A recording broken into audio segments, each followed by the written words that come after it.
Hello বন্ধুরা, তো তোমরা অনেকেই মোমো খেতে যাও, মোমোর দোকানে যে টমেটোর চাটনিটা দেয়।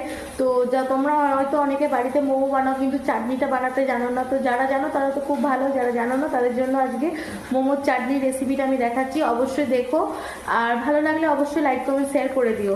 ঠিক আছে, ওকে, চলো একটুখানি দেখাই।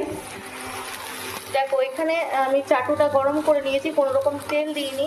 টমেটোগুলো একটুখানি চাকা চাকা করে কেটে পরে একটুখানি জাস্ট রসুন আর শুকনো লঙ্কা, এই চাটুটাতে আগে শুকনো লঙ্কা আর রসুনটা 4-5 কোয়া রসুন আর 2-4টে শুকনো লঙ্কা আগে একটুখানি চাটুটাতে পুড়িয়ে নিয়েছি, মানে হালকা রোস্ট করে নিয়েছি। এরপর টমেটোতে রোস্ট করে নেবো, এই সমস্ত কিছু দিয়ে মিক্সিতে বেটে নেবো। ঠিক আছে, এইভাবে দোকানে এইভাবে যারা মোমো বিক্রি করে এইভাবেই তারা চাটনিটা বানায় দোকানে। তো অবশ্যই মোমোর দোকানের মতনই চাটনিটা খেতে হয়, এর আগে আমি বানিয়ে দেখেছি।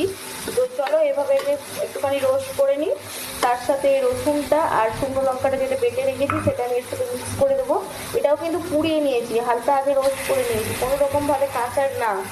ঠিক আছে, হালকা রোস্ট করে নেবে। তো চলো এটা বেটে নিই, তারপরে তোমাদের সাথে আবার। বন্ধুরা, এখানে দেখো রোস্টেড টমেটোটা আমি বেটে নিয়েছি, সাথে রোস্টেড রসুন আর শুকনো লঙ্কা বাটা আছে, এখানে নুন আর চিনি স্বাদ মতো নিয়ে নেবে, এখানে সয়া সস আর এখানে আছে গোলমরিচ গুঁড়ো, আর এখানে দেখো সাদা তেল আমি একটুখানি গরম করতে দিয়েছি। তো তোমরা তেলে চাইলে অনেকে কালারের জন্য একটুখানি লাল মিরিচ, মানে যেটা শুকনো লঙ্কা গুঁড়ো, মানে লাল মির্চি যেটা আছে শুকনো লঙ্কা গুঁড়োটা, যেটা ঝাল হয় না সেটা তোমরা দিয়ে দিতে পারো। তো আমি দেবো না, যে কারণে আমার ছেলে আছে খেতে পারবে না। তো আমি তেলে একটুখানি গোলমরিচ গুঁড়ো দিয়ে দিলাম। তারপর টমেটো পেস্টটা আমি পুরো তোমরা একটুখানি জল দিয়ে বেটে নিও, তার সাথে রসুন শুকনো লঙ্কা পেস্টটাও দিয়ে দিলাম।